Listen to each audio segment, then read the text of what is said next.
BJP নেতা শুভেন্দু অধিকারীর ব্যক্তিগত সহকারী চন্দ্রনাথ রথ একসময় ভারতীয় বিমান বাহিনীর সদস্য ছিলেন। বুধবার রাতে মধ্যগ্রামে তাকে গুলি করে হত্যা করা হয়েছে। ভারতীয় গণমাধ্যম এপিপি আনন্দের লাইভ অনুষ্ঠানে বিজেপির শীর্ষস্থানীয় এক নেতা জানিয়েছেন, সদ্য শেষ হওয়া বিধানসভা নির্বাচনে জিততে চন্দ্রনাথ গুরুত্বপূর্ণ ভূমিকা রাখেন। বহু বছর ধরে তিনি শুভেন্দু অধিকারীর সঙ্গে রয়েছেন।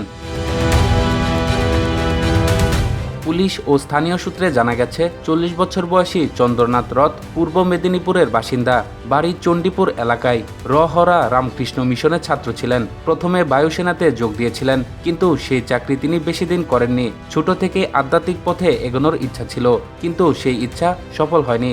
বায়ুসেনার চাকরি থেকে স্বেচ্ছায় অবসর নিয়ে একটি কর্পোরেট সংস্থায় যোগ দেন। চন্দ্রনাথের পরিবারের সঙ্গেও দীর্ঘদিনের রাজনীতির যোগ রয়েছে। পরিবারের সবাই একটা সময় তৃণমূল করতেন।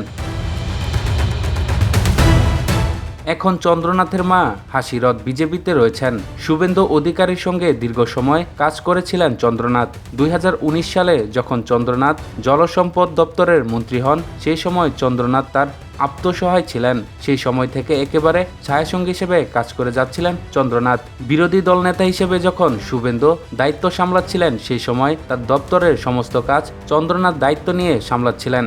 বুধবার রাতে একটি বাইকে তার গাড়ি অনুসরণ করে এগিয়ে আসে দুর্বৃত্তরা। মধ্যগ্রাম এলাকার একটি বিরিয়ানির দোকানের সামনে গাড়ির কাচ উঠানো থাকা অবস্থায় তাকে গুলি করা হয়।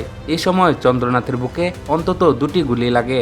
স্থানীয় হাসপাতালের এক চিকিৎসক বলছেন, চন্দ্রনাথের বুকের বাম দিকে গুলি লাগে, তিনি স্পট ডেড। গাড়ি চালকও গুলিবিদ্ধ হয়েছেন, তার হাতে এবং পেটে গুলি লেগেছে।